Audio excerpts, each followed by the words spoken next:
तो आज की इस मूवी में देखोगे आप एक ऐसे हवसी महाचादर मूड स्टेप ब्रदर को जो कि अपने स्टेप सिस्टर को ही पलटा के ठोक देता है। अब भाई साहब न सिर्फ शादी के पहले, इसके साथ साथ वो शादी के बाद भी ऐसी गंदी हरकतें उसके साथ कंटिन्यू करता रहता है। ये सब कुछ वो कैसे कैसे कहाँ किसके साथ क्यों क्यों कितनी कितनी बार किस किस पोजीशन में करता है, ये सब तुम आज की इस वीडियो में देखने वाले हो। तो चलिए ज्यादा देर ना करते हुए हम एक्सप्लेनेशन स्टार्ट करते हैं। पर उससे पहले गुरु तुम चैनल सब्सक्राइब कर लो अगर और भी ज्यादा तगड़ी तगड़ी मूवीज देखनी हो तो, क्योंकि आज तो तुम्हें घूमते फिरते टहलते हुए वीडियो मिल गई, जरूरी नहीं कि कल भी मिल जाए। चैनल सब्सक्राइब कर लोगे तो भाई साहब मैं खुद ही चलाऊंगा तुम्हारे नोटिफिकेशन में वीडियो लेकर। तो मूवी का नाम है क्लोज माई आईज और ये रिलीज हुई थी ईयर 1991 में। तो मूवी स्टार्ट होती है और हम देख पाते हैं एक सौतेले भाई बहन को। एक्चुअल में दोस्तों ये दोनों बचपन में बहुत कम ही साथ रहे हैं, तो यहाँ पर एक दूसरे के साथ इनके बीच भाई बहन वाला कोई भी इमोशन नहीं है।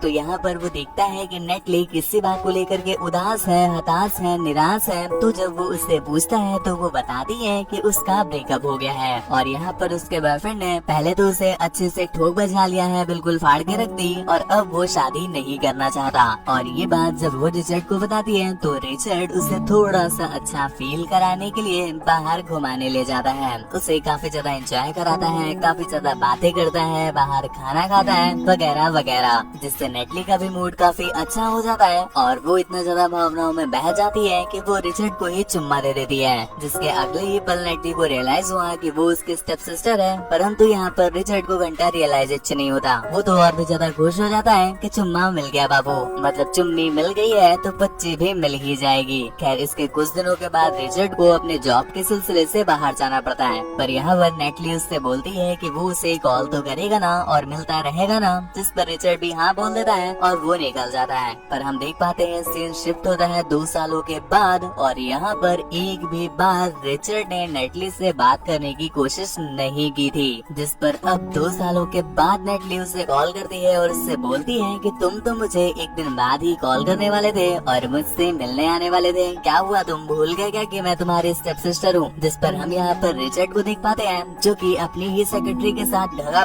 पेल करने में लगा हुआ था और नेटली के कॉल की वजह से वो डिस्टर्ब हो जाता है। पर यहाँ पर वो कुछ ज्यादा रिएक्ट नहीं करता और बोलता है कि हाँ मैं तुम्हें जल्दी ही कॉल बैक करूंगा। परंतु भाई साहब इसके बाद भी वो कभी कॉल नहीं करता और काफी साल और बीत जाते हैं। यहाँ पर नेटली ने अब शादी भी कर ली थी सिंक्लेयर नाम के एक बंदे के साथ। तो शादी के कई सालों के बाद एक बार नेटली फिर से रिचर्ड को कॉल करती है और उससे कहती है कि तुम मेरी शादी में भी नहीं आए, आखिरकार तुम चाहते क्या हो। चलो ठीक है इसी हफ्ते तुम मेरे घर आओ लंच पर, यहाँ पर मैं तुम्हें अपने हस्बैंड सिंक्लेयर से भी मिलाऊंगी और मैं तुम्हें अपना बहुत अच्छा सा घर भी दिखाऊंगी। जिसके अगले ही दिन रिचर्ड पहुँच जाता है नेटली के घर और यहाँ पहुँच करके रिचर्ड को पता चलता है कि आज नेटली का बर्थडे भी है। खैर यहाँ पर जब वो लोग बर्थडे सेलिब्रेट कर रहे थे तो हम रिचर्ड को देख पाते हैं कि उसकी नजरें सिर्फ नेटली पर ही थी। जिसके बाद उसी शाम हम देखते हैं नेटली को जो कि रिचर्ड से मिलने के लिए उसके घर पर आई है और यहाँ पर वो उसके घर आकर के उसे तुरंत ही चुम्मा दे देती है। भाई साहब इसे देख करके रिचर्ड भी एक पल के लिए घबरा जाता है कि अरे मैया योगा देख लियो,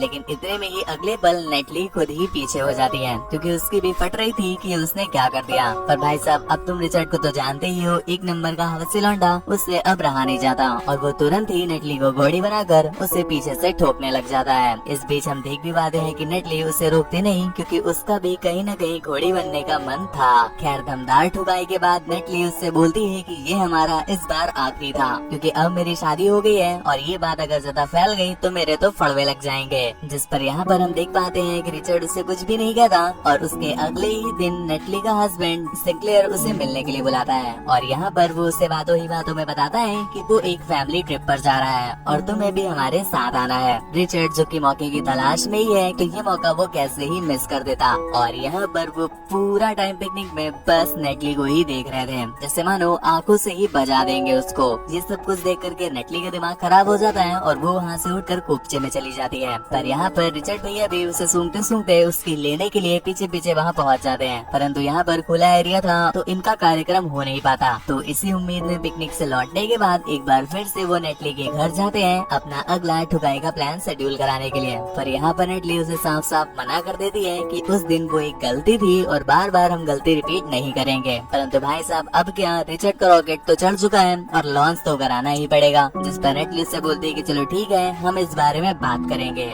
और वो उसे एक एड्रेस देती है जो कि सिंक्लेयर के ही एक दूसरे घर का एड्रेस था और ये लोग वहीं पर जाकर के बात करेंगे। अब भाई साहब इतिहास गवाह है कि ओयो में आज तक कोई बात करने के लिए गया है क्या? तो यहाँ पर ये कैसे ही जाते? जी हाँ, सही पकड़े हैं। यहाँ पर भी ये लोग जाते तो बात करने के बहाने से ही हैं। तो यहाँ पर इनकी बातें हो जाती हैं गर्मा गर्म रातें, और फिर इन्होंने क्या क्या किया हम आपको कैसे ही बताते हैं। और यहाँ पर दूसरी तरफ हम देख पाते हैं सिंक्लेयर को, जिसे नेटली ये बताकर गई है कि वो बिजनेस के काम के सिलसिले से बाहर जा रही है और उसने एक होटल का नाम भी बताया था। तो यहाँ पर सिंक्लेयर घर में काफी ज्यादा परेशान हो जाता है क्योंकि उसे अकेले घर संभालना ही नहीं आता था। तो वो उसी होटल में कॉल करके बात करने की कोशिश करता है नेटली से, पर जब उसे होटल से पता चला कि नेटली नाम की कोई गेस्ट उनके होटल में रुकी ही नहीं है, तो भाई साहब सिंक्लेयर की पटके 4 हो जाती है। और यहीं पर दूसरी तरफ नेटली को कुछ भी नहीं पता है। खैर काफी दिनों तक धक्का पेल करने के बाद जब नेटली के गड्ढे गरम गोदाम बन जाते हैं तो वो डिसाइड करती है कि अब से वो बिल्कुल नहीं करेगी। भाई साहब इसके डिसीजन तो बिल्कुल एक मुट्ठल लौंडे के जैसे हो गए, जैसे वो डिसाइड करता है कि बस आज आखिरी, कल से अब बिल्कुल नहीं। वैसे ही इस लड़की के डिसीजन है, ये हर बार बोलती है कि अब से बिल्कुल नहीं। खैर इस बार जब उसकी ठुकाई का पूरा ट्रिप कंप्लीट होता है तो वो इस बार अपने भाई से बोल देती है कि बस अब आज के बाद तुम्हारा हैंडपंप मेरी नदी के आसपास भी नजर नहीं आना चाहिए। और ये बोलकर वो वापस घर पे चली आती है। हालांकि यहाँ पर सिंक्लेयर उसे चेक करने के लिए एक बार उससे पूछता भी है कि कैसी रही तुम्हारी ट्रिप, जिस पर वो बताती है कि हाँ बहुत बढ़िया। और यहाँ पर वो बातों ही बातों में होटल के बारे में भी पूछता है तो वो बताती है कि हाँ वो इसी होटल में रुकी थी। अब तक सिंक्लेयर का शक बिल्कुल क्लियर हो गया है कि उसकी वाइफ उसे चीट कर रही है। यहाँ पर रिचर्ड, जिसे नेटली ने अब देने से मना कर दिया है, तो वो यहाँ पर ठुकरा के मेरा प्यार इंतकाम देखेगी वाला काम करता है और अपनी ही एक्स को दोबारा पटा लेता है। और यहाँ पर वो जब उसके साथ था तभी नेटली को कॉल करके बताता है कि मैंने एक बाबू बना ली है। जिस पर नेटली उससे तो कुछ नहीं कहती, पर हम देख पाते हैं कि उसे कहीं न कहीं इस बात का रिग्रेट हो रहा था कि रिचर्ड उसे छोड़ रहा है। तो वो उसे मिलने के लिए बुलाती है और यहाँ पर उससे फिर से वही बात कहती है जो हर बार कहती है कि अब से हम मिलना मिलाना बिल्कुल बंद कर देंगे। पर भाई साहब एज ऑलवेज जब जब नेटली ने ये बात बोली है तब उसने अपनी पलटा कर दी है। ठीक ऐसा ही होता है इस बार भी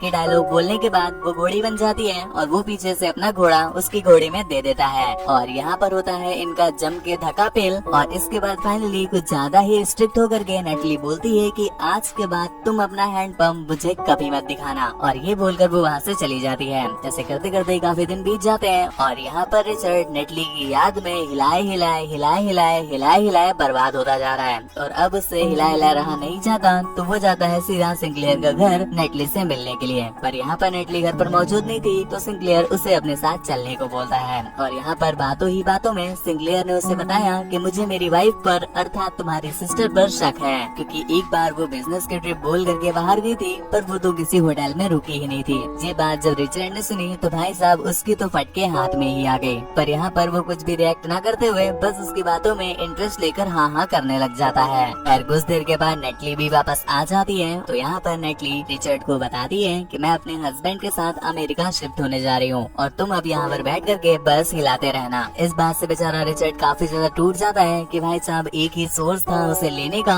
और वो भी अब नहीं मिल पाएगी। तो इस पर वो काफी ज्यादा दुखी हो जाता है। इसलिए उसे समझाने को नेटली एक बार रेस्टोरेंट में बुलाती है और उसे बहुत प्यार से समझाती है कि बाबू ये पकड़ो अपना हाथ और ये 3 उंगलियां फंसाओ नीचे और चौथी उंगली रखो आगे और इससे तुम दबा के मुट्ठी मारो, दबा के मुट्ठी मारो, दबा के मुट्ठी मारो, बिल्कुल कतई तुम्हारी पसलियां दिखने लग जाएं। अब ये बातें सुनने के बाद बेचारा रिचर्ड अत्यधिक दुखी हो जाता है और वहीं पर रोने लगता है। इसके लिए नेटली उसे एक प्यार की गोली देकर वहाँ से 9 to 11 हो जाती है। अगले सीन में हमें कुछ दिनों के बाद का समय दिखाया जाता है जहाँ पर नेटली और सिंक्लेयर फाइनली इस शहर को छोड़कर जा रहे हैं और इसके लिए उन्होंने एक पार्टी रखी है अपने सभी अच्छे दोस्तों के लिए। यहाँ पर रिचर्ड भी आ जाता है जो कि पूरी पार्टी में बस नेटली के कच्चे बादाम को ही निहार रहा था और उसके पीछे पीछे इधर उधर घूमने लग जाता है। नेटली को ये बात बिल्कुल भी पसंद नहीं आती तो वो उसे एक कोपचे में ले जाती है, परंतु यहाँ पर तो रिचर्ड ही उसे अपने कोपचे में ले लेता है और उसे धर गरियाता है कि तुमने मेरा बहुत ज्यादा यूज किया है, तुमने मेरी जिंदगी बर्बाद कर दी। जिस पर नेटली को भी कहीं न कहीं रियलाइज होता है कि उसकी भी गलती है और ये दोनों ही ऐसी ही गंदी कंडीशन में सीधा पहुँच जाते हैं सिंक्लेयर के पास। और यहाँ पर सिंक्लेयर इनकी ऐसी कंडीशन देख करके समझ जाता है कि भाई साहब इनके ही बीच में कुछ न कुछ चल रहा था।